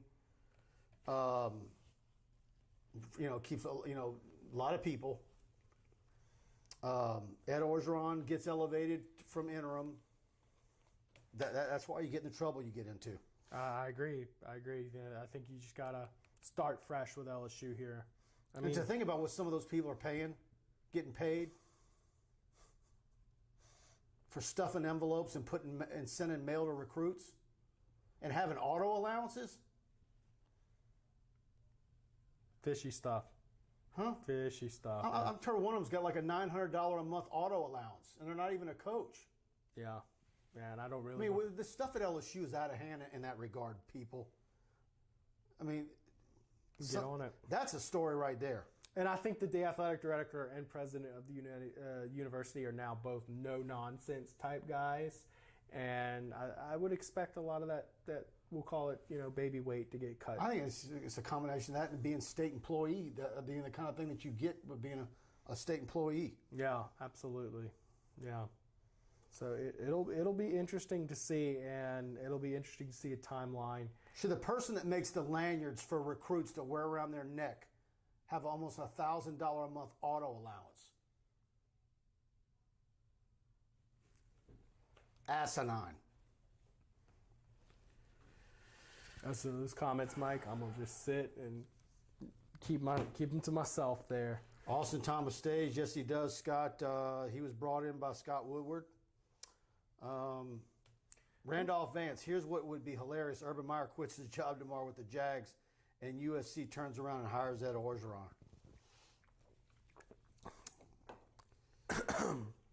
I mean, look, I could see why USC would like Ed Orgeron, but I think with all that's going on right now and the way as negative of feedback as they're going to get. 361 in here right now. Wow, guys, thank y'all for joining. And look, if you're in here, do us a favor, hit that subscribe button, please. We are growing our YouTube page. TigerBait kind of restarted from scratch. What was that, 3 years ago now? 2018, we went independent, and we really started using this YouTube channel right at a year ago. I was doing a lot of Facebook Live a little bit before that, but our YouTube channel here has just been growing by leaps and bounds. Thanks to y'all, thanks to our sponsors. Yeah. But thank y'all for joining the show. Please, whether you're watching us on Facebook or YouTube, we prefer YouTube. Hit the subscription button and the notification bell. And if you're enjoying the show, please hit the like button. And we're going to be here for a little while longer to get to some more of your comments. Kenneth Haynes says, "Don't laugh, guys." Now Kendall Browse. Peggy Toops Red says, "Keep anyone for recruiting purposes." She must mean for next week, right? Peggy, but I freaking love Peggy. Great. One of my favorite LSU super fans is Peggy Red. Clarify for me in the comment, did you mean just like for next week for the recruits for Florida? Are we talking like long term? No, I think she's thinking maybe you carry over one coach. I think maybe, depending on who the next coach is, that he'll, want to interview, might give someone an opportunity, but maybe not. I doubt it. One thing I was going to touch on why this coaching staff, the fact that you don't have anybody you would feel comfortable being interim, I do think that's A, by design, but B, remember when Coach O had his special binder, said, I have a formula. We're going to hire the best coordinators in the country, and we're going to pay them top dollar. I'm not going to take a high salary, so you'll be able to pay them that money, and that's that, right? Well, it worked for a while. But if you were genuine about that strategy as a long-term success strategy, not a get your championship and dial it out, okay, you wouldn't have negotiated for a pay raise in 2019. You would have said, no, I'm good. $4.5 million, trust me, my life's not going to change with an extra $3 million. Get me Joe Brady and get me Dave Aranda at all costs. Keep them here. I'm not so certain he didn't run off Dave Aranda. No, but then you're getting a divorce, so you got to give up half. What are you talking about? Of course he needs more money. Man. The way they half. Slice. Man, but look, even so, you'll recoup it. But that's the thing. It doesn't matter. If you're truly committed to success, and that is your formula for success, you're not going out there pretending, I'm going to call football plays. You're not going out there saying, I'm going to make adjustments in the defense myself if I have a bad coordinator like a Saban would, like a Kirby Smart would. If that is your formula for success and you're truly committed to it, gosh darn it, do it. Mm-hmm. Don't bail out and get you $7.5 million and let Joe Brady walk. Don't let Dave Aranda out of here. Well, Keep him. It wasn't a money issue with Brady. It wasn't. There was some money all thrown at him. Okay. He just wanted to be in the NFL, believe me. All right. I as great of a recruiter as he is, I think there's a way he could have made that happen. I don't like that can't-do attitude. I don't. I think you could have done You're thinking something. Orgeron as a recruiter with assistant coaches is as good as it with high school players? That's his problem. No, he's not. He's an abysmal coach recruiter. Abysmal. Name a good hire outside of Because Joe they Brady. see how he acts behind closed doors. That's why. I guess, yeah. You know, so Walking up and down the hallway beating a drum with your shirt off, that doesn't. No, like, grown men don't want to be around that all day. all right, Charlie Viator, I would keep Corey Raymond. I think a lot of people feel the same way. Corey Raymond's the guy. I think if in a perfect world, he'd stick around in his position. Esteban, I'm more disappointed in Moffitt than Orgeron. Moffitt seems to have lost his touch. I know a lot of people feel that way, Esteban. I used to defend Tommy a lot, and I don't know what to make of or what the diagnosis is for Coach Moffitt or how to defend it anymore. And it's one of those things you're just not. It's not public enough to truly comment on. You don't really know what's going there. All you can see is what's on the field, and it's not in the weight room. You know. Yeah, you know what's funny is that, well, no, I'm not going there. Never mind. And look, let me tell you this, Tommy Moffitt, as a person, I love Tommy Moffitt. He was really nice to me when I was an intern at LSU's athletic department. So I wish him no ill will whatsoever. But I do understand if there were to come in a new regime, why they would want to just completely start from scratch everywhere. Yep. American Patriot, I think the transfer portal will be buzzing soon. Possibly, but I tell you what, man, I think these now you're just riling him up doing that. American Patriot, I think the transfer portal will be buzzing soon. I don't think so. Parker, stop it. See, he listens. That's wild. I'm sitting here like trying to, come on, buddy. I thought we were friends you're egging him on. personally, but I guess he just doesn't respect me. I don't think so. I think these kids are going to wait a while. I think they're going to wait to see what happens, how it plays out, who might get hired, and because there's a lot that can be bright in a hurry at LSU. I know we can dream here in Kentucky, can't we? Boy, you got everything on the line next week. I'll tell you that much. I mean, you win next week, and you'll get your date with Alabama. And even if you get your date with Alabama, if you beat Georgia, you might get your playoff. You might get your second shot. Who knows? Shoot, I mean, you might not even need to beat Georgia this year. Maybe sitting at home 11-1 gets your ticket. I'm probably getting these Kentucky fans a little too excited, but I said on my show this week, if you're Kentucky, if you're BYU, if you're Cincinnati, one of those teams, the Dreamers, okay, this is your year. This is your time to shine. The powerhouses all have kinks in the armor. Clemson, down. Ohio State, down. The parity is there. Take advantage. And LSU's got the AD to take advantage. I think so. Ronald McGee, I think the roster at LSU of coaches is about to be unbelievable. I think if you're an LSU fan right now and you're disgusted about what you've seen tonight, what you've seen in the last 2 years, I think you probably should maybe start looking at it in a different way and think about the possibilities of what could be coming, because I think you're about to be very happy. I believe that. Ronald McGee is saying, so you don't think? I think we're saying Corey Raymond's probably the most likely interim, right? That's who I would offer. I think that's who you should have to offer. Corey Raymond or Steve Ensminger. I personally would really like to see Steve Ensminger, but Ensminger is not a coach on the staff. That's why I don't believe that is a correct move. Yeah, I don't even know what he does. I know. There's a couple of guys who show up at 6 a.m. They drink a cup of coffee. They're out the door by 9, and they're playing golf all day, and they make $75 or $80 grand a year. Yeah. Oh yeah. A lot of those guys. But thing is about Ensminger, no matter what he does, you don't have to worry about him winning over the fans and wanting him to become head football coach. Not that I think Woodward's the kind of guy who would cave into that pressure, just you don't want a divided fan base, you know? And by the way, Mickey Joseph would be another guy. Esteban Oh, yeah. Morgan Young, excuse me, says Mickey Joseph is associate head coach. Corey Raymond is your recruiting coordinator. How many games does Kim Mulkey win this year? That's off the beaten path, Don Wheat. I don't know what that number is. She kind of was coy when I asked her a question last week in a press conference. And she just said she just wants improvement. So what did she say? They won 9 games last year, so we hope to win 10, or they won 8 and we hope to win 9, whatever it was. Yeah. I think she's going to do a lot better than that. I have a feeling that team is looking like they've really bought in. Now, who wins more games, Will Wade or Kim Mulkey? Who? Will Wade or Kim Mulkey? Will Wade didn't want to be close. Will Wade's got a squad. That thing is ready. But I think there's going to be I think there's going to be an entertainment factor with women's basketball, even when they struggle and there's growing pains.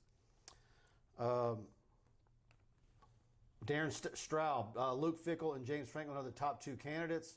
Woodward already has his ducks in a row. Heard Jimbo and Kiffin's name thrown in there too. I'm told that Jimmy Sexton's been trying to push Lane Kiffin. I know there's a lot of people who think what Walker Howard would look like with Lane Kiffin's offense. I get it. I do. I don't know. I would like to see an offensive mastermind of some sort come in here. I really do, because it just would be a lot of fun. I mean, because I think LSU's got the kind of talent consistently where as long as you're running and gunning and scoring some points, I think that they can kind of put together enough talent on defense to get a few picks every here and there. Chance Babin, you said Brian Kelly is old. Him and Mulkey are about the same age. Yeah, that's a true statement. But can Brian Kelly wear 5-inch heels and pick Palmineri up off the ground at the airport? She's just a fit lady. She's about this tall. She was a good basketball player, too. Mm-hmm. Good basketball player. 4-time state champion at Hammond High School. 2-time national champion at Louisiana Tech, of all schools. Man, she's an athlete. Please no Jimbo or Kiffin. Please no Jimbo or Kiffin, yep. I think we're kind of mostly on the same boat. Yeah, but they are both good offensive minds. But I think they've both proven they've both had chances at high level programs already. Kiffin at Tennessee and USC already, and I'm not a big fan of the retread coach. Really am not. Esteban, in my opinion, I don't want any big name head coach just doing it for a paycheck. I want a hungry guy that wants to put the college world on notice. And that's why a lot of people like Matt Campbell. PJ Fleck, row the boat, row the P-row. Luke Fickell, yeah. Luke Fickell doesn't seem like a young guy anymore, though. I feel like I've heard his name for 20 years now. I remember him when he took over for Jim Tressel as the interim coach at Ohio State. Went like 6-6, something like that. Yeah. Kenny Haynes is just in Woodward. I am the coaching search committee. So is that the equivalent of? That's exactly what Joe Oliva said. That's the verbatim. equivalent of Walter White. I am the danger. I am the bump in the night. Yeah, you know what, right? Yeah, Andy Whitaker, Dabo, Joe Brady, and Urban Meyer hopes need to stop. Neither one of those three would be on my hot board, Andy. Yeah. Look, and I'm not actually nearly as opposed to Joe Brady as a lot of guys are. I get the opposition to Joe Brady, but I also understand why you might think Joe Brady is boy wonder, who is going to be the next big thing for your program. Because sometimes guys who are unproven but have shown some serious promise, sometimes they pan out. You know, you're just not going to be able to hire a championship-winning coach with proven years. There's not a Kim Mulkey out there. Although the coaching hot board is much more interesting than it was in 2016. In 2016, it was like Tom Herman, Jimbo Fisher, or Ed Orgeron, and you weren't really going past Ed Orgeron. It just was so succinct. There's a lot of variety, a lot of names going out there right now. Mark Brinson, Kentucky is going to become a powerhouse. We are here to stay. Congrats, Mark, on your Kentucky team. It's got to be exciting up there. I know a lot of LSU fans loved that road trip other than the outcome. Beautiful up there in Kentucky. And stadium looks nice. And y'all laid the wood to LSU. Y'all are a legit program. Congratulations. I mean, Yep. They earned this. There's no doubt about it. Kentucky earned the win tonight. No, Right? They were the better football team. And I like the way they do things. I like Coach Stoops. Yeah. No, man. You got to hang on to Coach Stoops, though, Kentucky fans. I mean, it's one of those things where you see it a lot of times where usually when you have one guy come in and do some good things, he has to be there for quite a while to truly change the culture and be able to set up the successor. So I hope you get your pocketbooks ready for Mark Stoops, but someone's going to come knocking for him. Might be LSU. DJ, the strength and conditioning change with that sports science stuff a few years ago. There's a lot of people that believe that. Yeah. I think a lot of that came in for player safety type stuff. They've done a lot of stuff. Marucci's got them on the forefront of all safety technology stuff. A lot of fancy stuff they're doing. Darren Birch says, clean house, bruh. Hey, look, here's somebody supporting Coach O. Will Smith. What's Coach O? Will Smith, comment again. Are you an LSU fan? I want to know that. What's Coach O's contract? It's crazy to kick him out after just 1.5 years as their national championship. That's the first comment I've heard supporting Coach O since the UCLA game, really.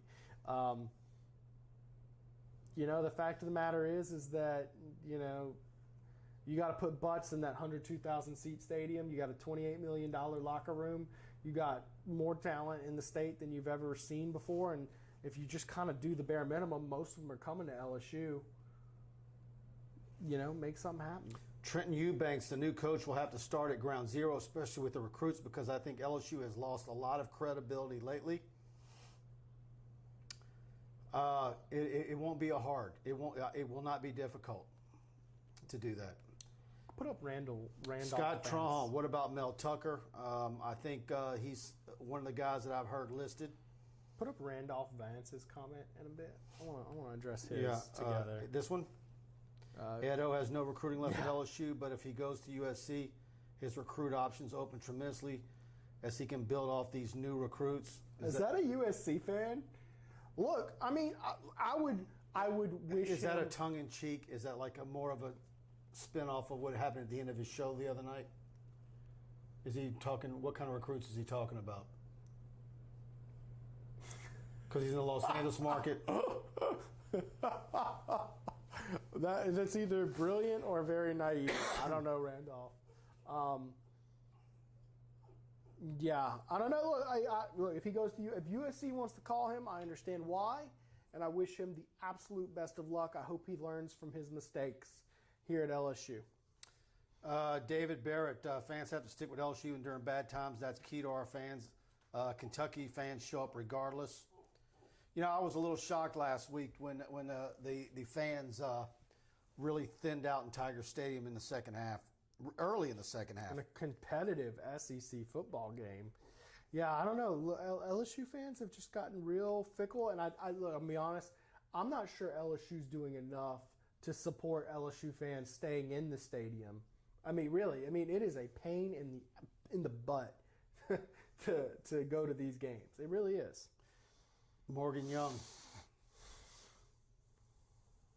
Did you address the news y'all reported? Yeah. Preston was playing around in StreamYard with some different things, and he made a phony headline, not realizing that it was going to show up on YouTube. Just an empty story, y'all, just in case. It was absolutely fake news. 100% my fault. Luckily, there was only about 9 people who happened to be on the TigerBait channel when he was goofing off. And I'll apologize to anybody who got the wrong conception. I think it was pretty obvious, anybody who saw it, that it was just a blank, mistaken story there. Just well, it wasn't a story. It was you playing in StreamYard, and it was just you made a baloney headline because you were just doing. I was testing some things out just to give it a go, and it was just a blank header. I apologize. He didn't know that it shows up on YouTube when you Complete do. mistake. I wonder if Woodward told Chris Peterson to just sit tight in the Washington Huskies office for a bit while he got O cleared out. He's never been to South working, but I liked him hit Boise. You know, there's a lot of people that debate whether he wants to come back into coaching at all. He's got a child. I don't know the child's age. It's got medical issues. I don't know the ins and outs and all that. 404 in here right now. So I don't know, but he's certainly someone you talk to. You know what 404 people in here means, Mike? It means we're going to a 3-coker tonight. I got to get some caffeine rolling. We're going to keep on rolling for a while. Coach O has to go, says Evan Sheremy. Daniel Glenn, bigger shot tonight. We look terrible against Kentucky or A&M holding off Bama. I think the bigger shot is A&M beating Alabama. Yeah. So- Look, we're kind of. I want to throw a few more names your way, Mike. Just get some more rapid fire reactions here because I got through about half my list. So I left off. So Jamie Chadwell, Coastal Carolina's football coach. He's got them undefeated this year. I think they went 11-1 last year. They're ranked number 16 in the country. Did I mention it's freaking Coastal Carolina? Do you give him a look? His NCAA violations from his previous job. But every school he's been at, he's improved before he left. And 3 head coaching jobs at very small schools. Do you give Jamie Chadwell a look, or is that somebody you have to kind of research more? No, not a big enough program. Not enough. 18 straight wins isn't enough. All right. So Mark Stoops. Who you coming with next? JT Curtis? Mark Stoops. No? Okay. Jimbo Fisher. I don't want any Stoops. No Bob either. Yeah, I've heard a lot of people say Bob too. By the way. I'm gonna go ahead and add him to my not gonna be considered category because I have all these in categories. All right, here's your wild category. Nick Saban. You pick up the phone, or is that just a joke that'll get used against you? Come on, Blake stop Ruffino it. came on my show and said you call Nick Saban. I don't think so. I think he uses that against you in recruiting. I'm about to mute you. Move on. Dabo Sweeney. No, stop being silly. Ryan Day. This is my somebody's gonna say it category, No. but just Dan Mullen. All right, I agree on all those. Although I'll tell you what, it wouldn't put it past me if Scott Woodward didn't make a call to whoever Ryan Day's agent is. You know, you never know. Ryan Day, I could kind of see, but I don't think it's very realistic. No, I have this as a whole nother category. Maybe you'll figure it out afterwards. Joseph Scruggs, please stop this guy. I'm about to. Hugh Freeze. Stop. Exactly. Okay, you're done. No more. You hit me with like 12. That's my category. 12 silly ones in a row. Look, these are my categories of guys who will not come to LSU for whatever reason. Why even list them? Well, because fans are going to name them. I promise you will hear every single one of these names before this season's up. I guarantee it. I'll bet my salary on it. I had somebody put Archie Cooley in the. Yeah, that's what I'm saying. Look, we got Petrino in the comments. That don't mean I'm going to put their comment up. Well, I mean, if they want to hear about Somebody it. had Eddie Robinson in here. Tell He's them been why. dead for how many years? I'm not putting his name up just because they put it. Hey, Rex Ryan. Yeah, that's what I'm saying. People are gonna, they're gonna put out some crazy names. Just no, absolutely not on all those guys. Yep, here you go. Smash the Cats. Now we're getting real. Oregon coach, and tell him to bring the strength coach with him. Cristobal's probably my top 2 or 3. Might be number 1. Have you seen their strength coach? He looks like Luigi from Mario Brothers. He's got this big funky mustache. Is he cool? Oh, he's high energy. He's a All right. character, man. That's what you need. I kind of agree. You need that in the weight room. I want a freak, crazy character weightlifting coach. Yeah. Yeah, Andy says, yeah, you're waiting for it. Preston, since we're in La La Land, what about Belichick? The not interested. I don't think a fan would name that. I have the guys who aren't. What about interested in reanimating LSU. Vince Lombardi? Easy there, man. The fact is, you're going to hear Now someone this say one here, those 4 Lamar names. Sanders. This one's going to be. I think this one is going to be out there a bit. Deion Sanders. Oh shit! Yeah, we do have to say.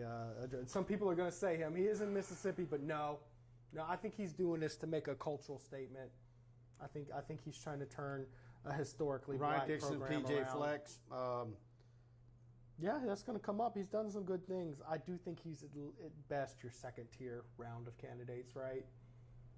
PJ Flex, the guy, if you hire him, you don't have infuriated fans, I don't think, right? Yeah. I mean, we had all these names y'all are naming on here. We already went through them earlier. If you want Chris to go more in Peterson, depth. Mario Cristobal, Matt Campbell, Luke Fickle, Brian Kelly, Bill James O'Brien. Franklin, Mel Tucker, Bill O'Brien, Lane Kiffin. Matt Campbell. I said Matt Campbell, didn't I? Oh, That's it. I think that's your list. Yeah, yeah. And then you ask yourself, is there a Jay Johnson out there? Is there a guy out there that we're not even talking about that's doing fantastic work, but he's at a very much at a program that has a ceiling that it's impossible for anybody to break through? Yeah, that's a very good question. Sometimes it's tough to find those guys. Legitimately, I've got 30 guys on my list I'm looking at here right now. I 100% would say it's just as likely that we see someone completely off that list that we're not thinking of at all right now. AJ Giardina, Kentucky came in prepared with an offensive game plan that dominated the LSU defense. They were pumped up and came out slugging while the Tigers continued to give up big plays on the ground. LSU finally displayed a rushing attack, but the big problem tonight, Max Johnson couldn't connect to wide open receivers. His passes were sailing high. Some of them were underthrown, overthrown. He had a mixed bag of a lot of bad throws. Another,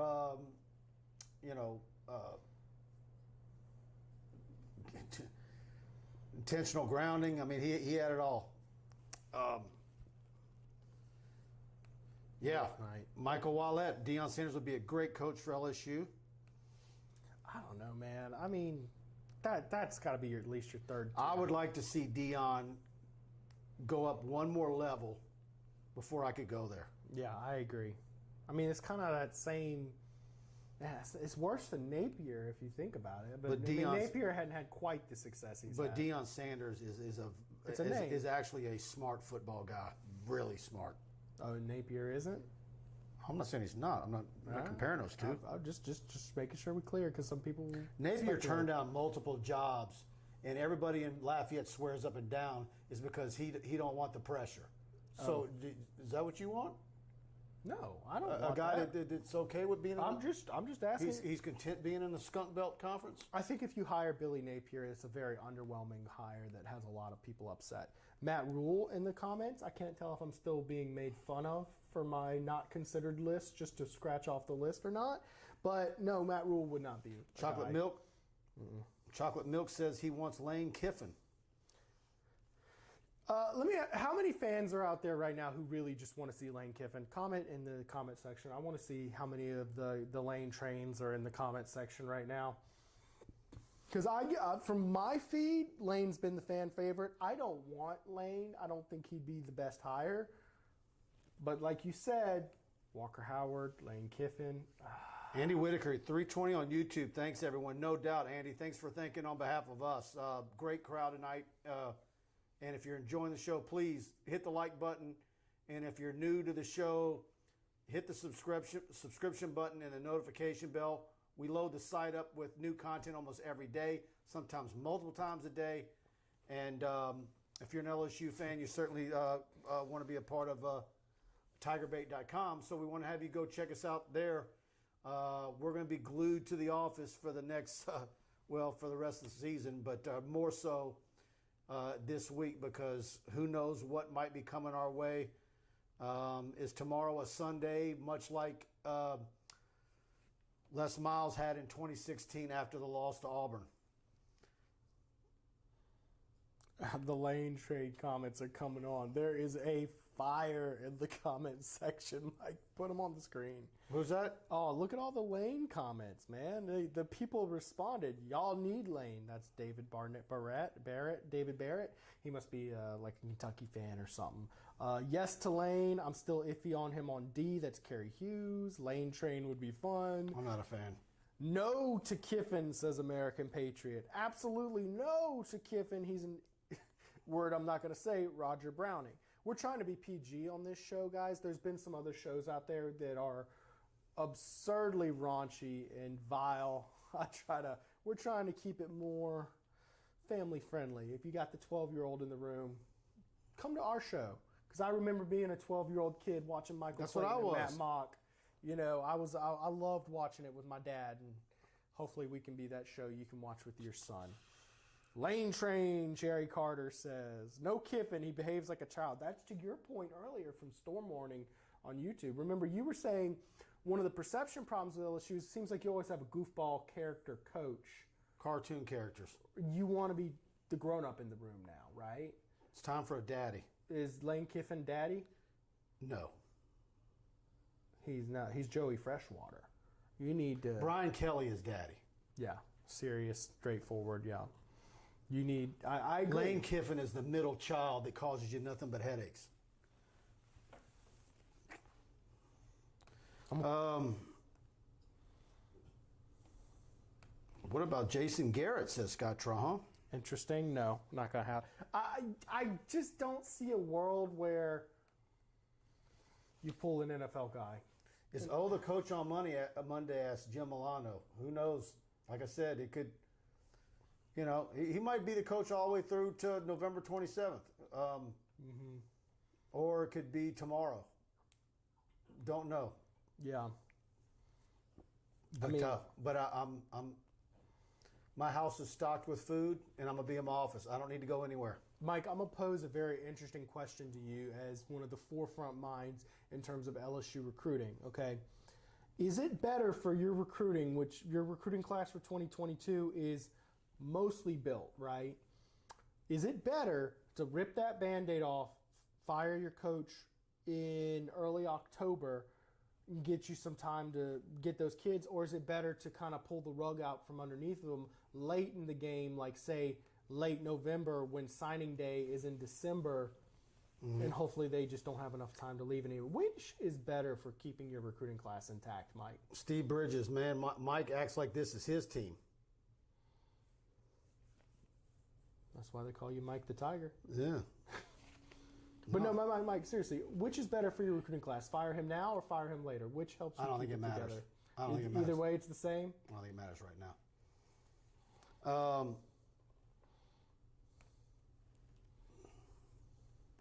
What you do need, though, is if you do make a move and you go interim route.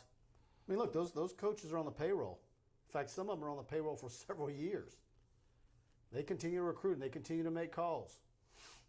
Scott Woodward would end up making calls, assuring parents of committed players. No doubt. Hey, guys, I'm going to take a second. Appreciate all 400 some odd of y'all in here. Y'all make sure to hit that subscribe button to our YouTube page. Hit the bell if you want good live videos. We do 3 a week.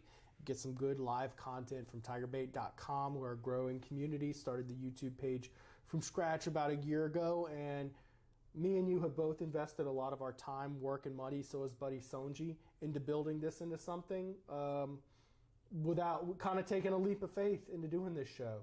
So I appreciate all y'all. And yeah, no doubt. Very much thanks to all of you. This show wouldn't be here without you guys.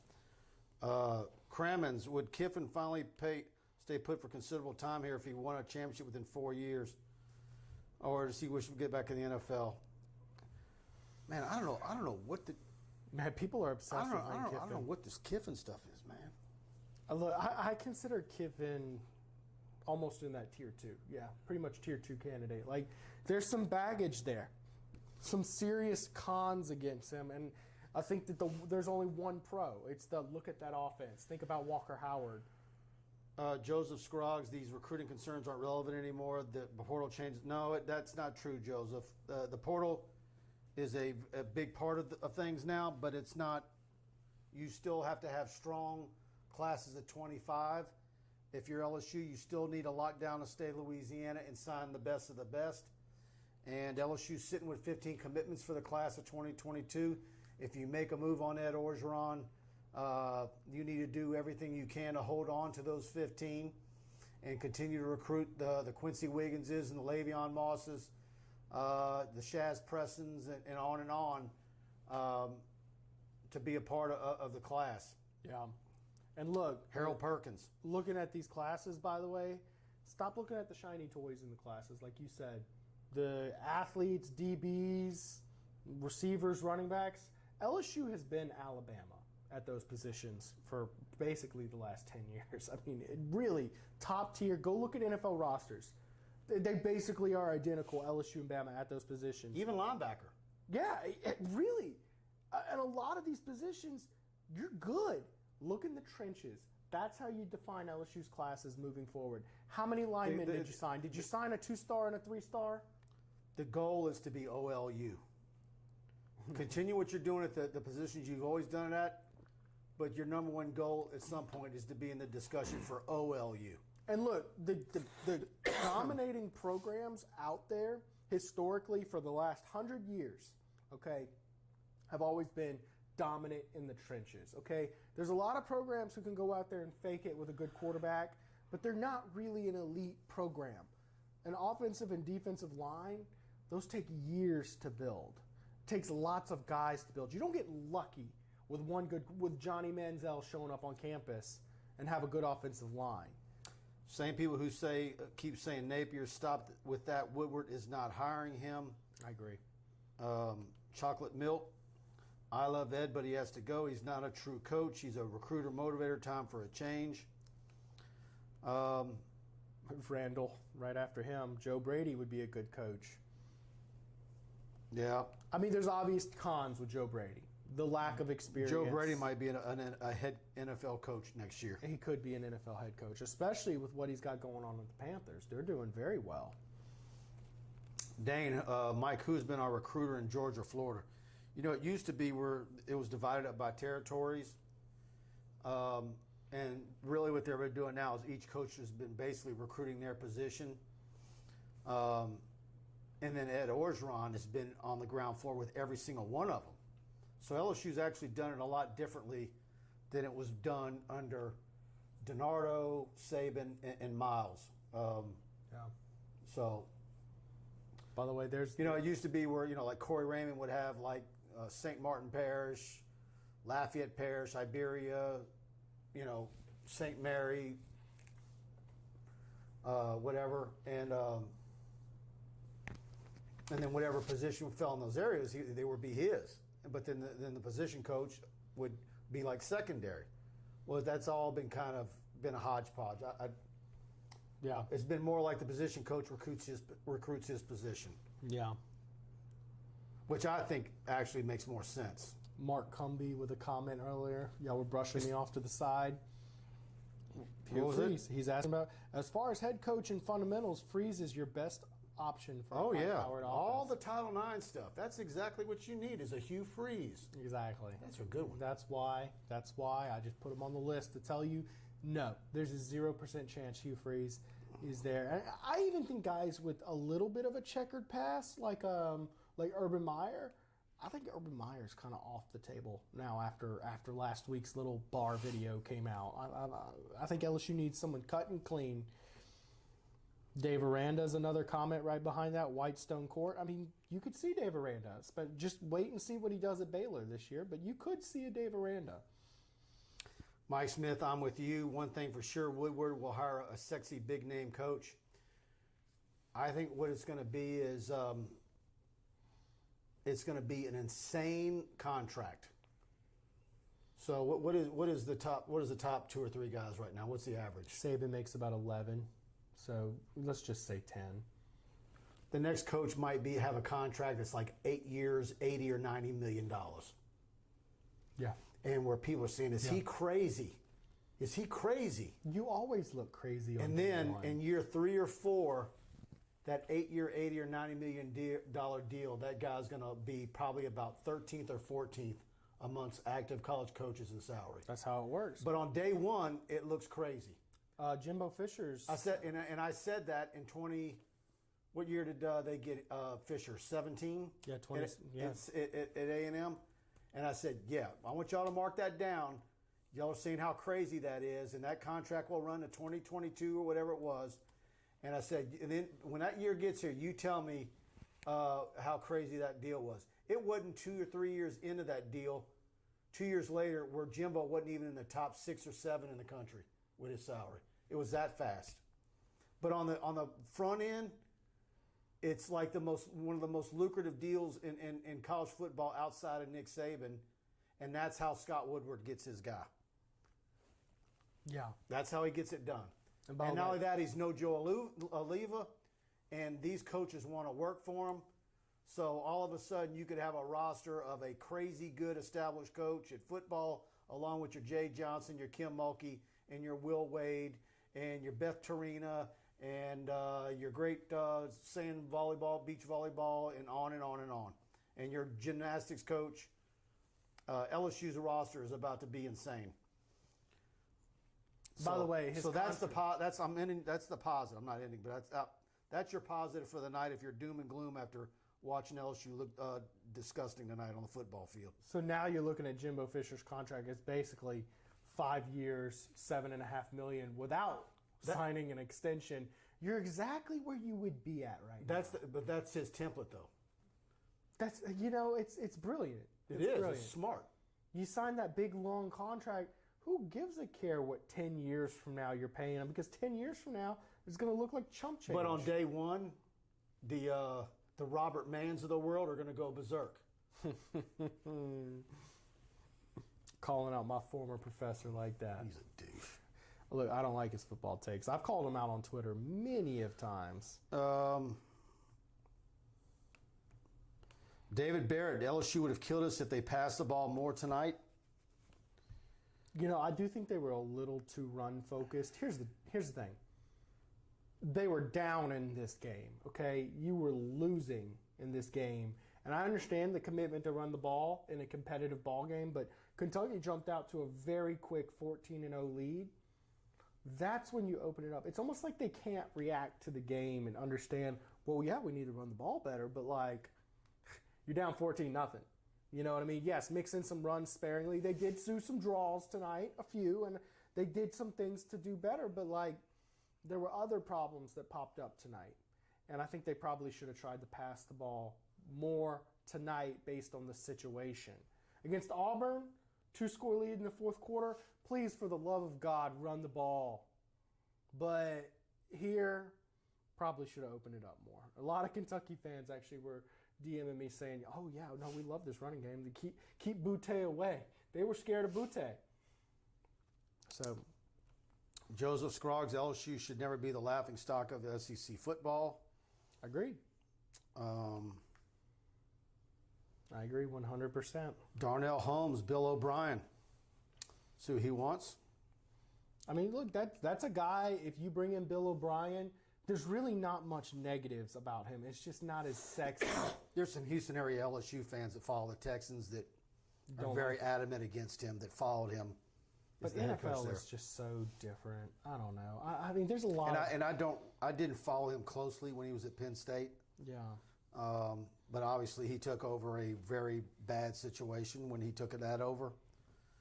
So he was a pretty good buffer between him and Franklin.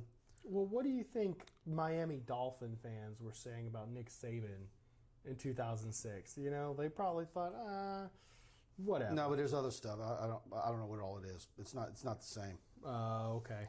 David Barrett, LSU would have killed us. Okay, yeah, we already got that one. Let me scroll up. There was one I missed. A couple I missed. Matt Ice, when do we get Vanderbilt again? Hopefully someone in the SEC office is listening, because it is absolutely a joke about how – you realize that was LSU's first trip to Kentucky since 2007? Do you realize that they're probably got some guys on their recruiting board who weren't born with last time LSU played in Kentucky? This conference is a joke with that kind of stuff, man. Get some rotation.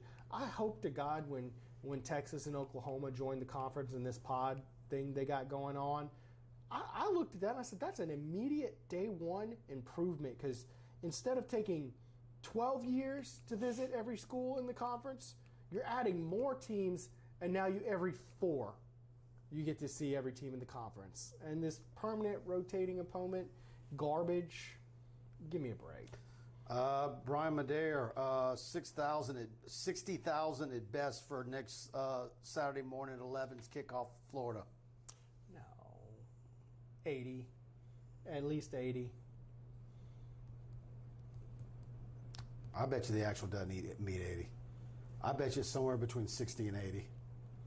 11 a.m. kickoff after this. 11 a.m., yeah, that's rough, but I'm expecting some other It's factors. Halloween weekend. I'm expecting some other factors. Halloween weekend, they're like, I'll just stay in, watch it here. I got a Halloween party tonight. Yeah. I can see where you're going. Man, we keep on getting some Bobby Petrino comments. Can we just say no? Like, I don't want to go into that one. Don't make me explain it. Just no. I immediately think of LSU Freaks gif of him falling off the motorcycle with you. Oh, man. Boy, LSU Freak had some good ones back in the day. Yeah, yeah. I hope that whoever hired I hope that whoever's hired will give us all the reason to let out a good Les Miles. Woohoo! Good Tigers. I think all Les Miles references will. David be Barrett, frowned guys, upon. take care. See you next time. And LSU will be back. They are a powerhouse of football. Congrats, Darren, on your Kentucky win. And thanks for being a part of the show. Appreciate you, David. Let's see. Man, all the Kentucky fans, I feel like they're a little disappointed that the LSU fans aren't like talking smack. But you've got, they lost fair and square. Kentucky's a good team, and LSU's in a bad place. Fred Sebring, Rohan had an interesting name, Eric Bieniemy. I said Eric's name earlier in the show. He's been getting some play. His name's been getting tossed around a bit amongst people I know for a week or two. So yeah, all right, guys, I'm gonna end the show tonight. Thanks for all of you. Went almost 2 hours. Great show. Go to TigerBait, subscribe. I'm about to load up everything. I've got Brian's analysis. Preston's got a shell of a story up. It's bare bones. He's about to trick that out. I'm at Orgeron. I got Mark Stoops coming, and stay tuned tomorrow. We've also got lots of recruiting stuff coming this week. The fallout of this in recruiting, and who knows what might happen tomorrow. But we're going to be here standing by. Subscribe to TigerBait, and as soon as we get any breaking news, you'll immediately get a text alert to your cell phone. Go to TigerBait, subscribe, choose the $1 trial period for a week, and choose the annual package on the back end of that. When you do that, you basically get 3 months for free. We really want to have you as a part of our TigerBait premium community. And so, good night, everybody. Thanks for participating. Like, share, subscribe, notification bell, the works. And see you on TigerBait.com. I'm going to be on the premium board day and night doing what we've done tonight the same way. Preston will be back here Tuesday night with his show. And by the way, just so you know, if something does happen, we're going to be doing a live show within minutes as soon as we can. Exactly right. Preston lives not far from here, and he's going to run over here, and we'll go live if something does happen. So got my weekend. So that's why you need to hit the subscription bell and the notification bell. Because we're going to be talking all those names. We're going real deep into them. All right, guys. Good night, y'all. Thanks for participating. Thank y'all.